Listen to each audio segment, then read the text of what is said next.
Aérotrain. Ce mot vous est peut-être encore familier. Nos moyens de transport, tels qu'ils sont aujourd'hui, ont bien failli avoir un visage différent.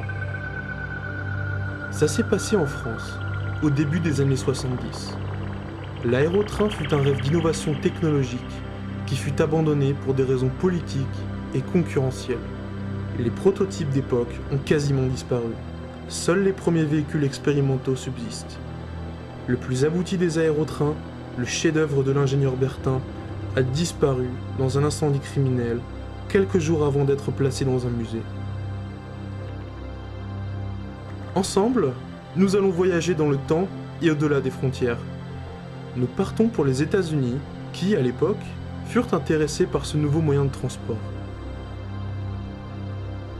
Veuillez attacher vos ceintures. L'équipage vous souhaite un bon voyage, car on a retrouvé le dernier aérotrain.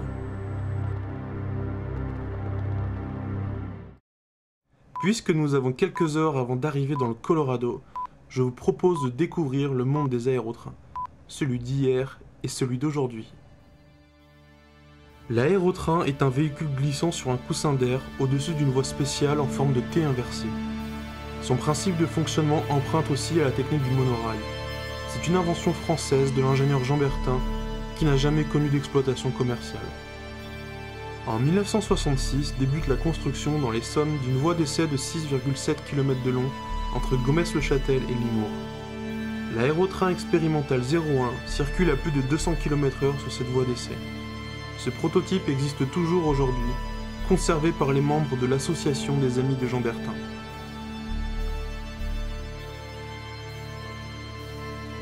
« 1967. Construction de l'aérotrain 02. Mieux profilé que le précédent et propulsé par un réacteur, il atteint des vitesses plus élevées, notamment en 69 avec une vitesse record de 422 km/h.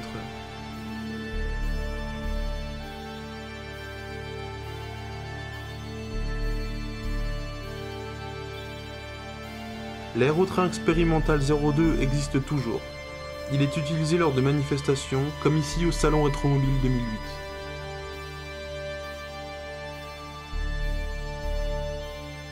Le prototype S44 fut le premier aérotrain entièrement électrique. Il fut équipé d'un moteur linéaire à induction, se servant de forces électromagnétiques pour parcourir un rail en aluminium, sur le site d'essai de Gometz-le-Châtel. Aujourd'hui, un rond-point en mémoire des essais de l'aérotrain est visible à Gometz.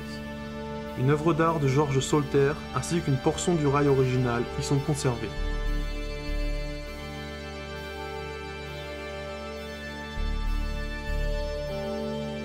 Le Tridim fut un prototype d'aérotrain conçu pour les zones urbaines ou de type aéroport.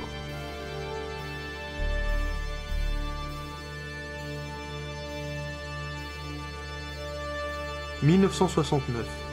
Construction d'une voie expérimentale de 18 km entre Rouen et Saran dans le Loiret, au nord d'Orléans.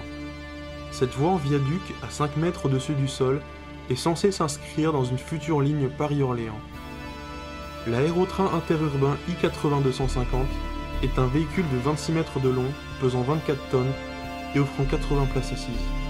Il est propulsé par une hélice carénée de 2,44 m de diamètre.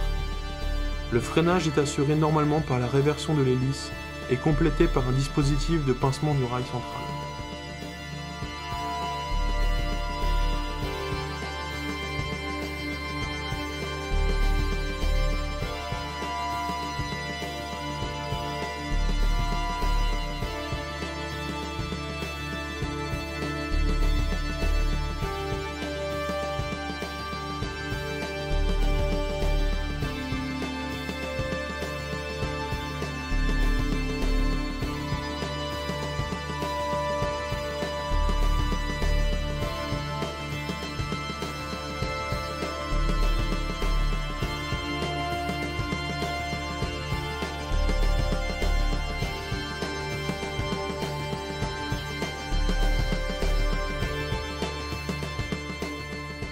En 1970, Rohr Industries aux États-Unis décide de développer un projet d'aérotrain à partir d'une licence Bertin.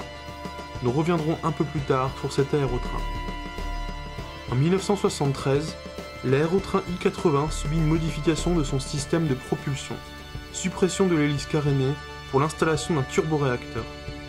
Le 5 mars 1974, record du monde de vitesse des véhicules sur coussin d'air à 430 km/h.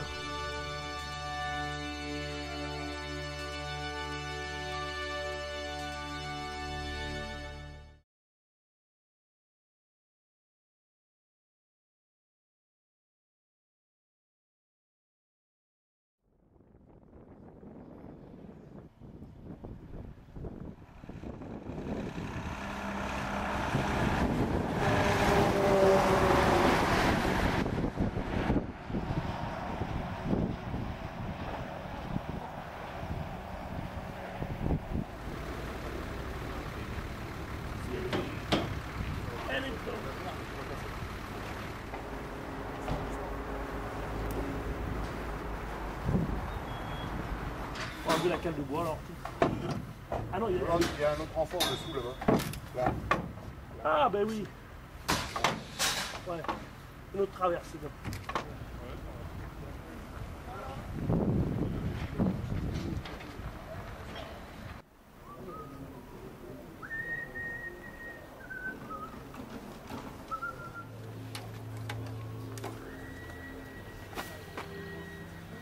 Nous effectuons les préparatifs pour cette magnifique démonstration.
J'espère que tout le monde a bien reçu le message.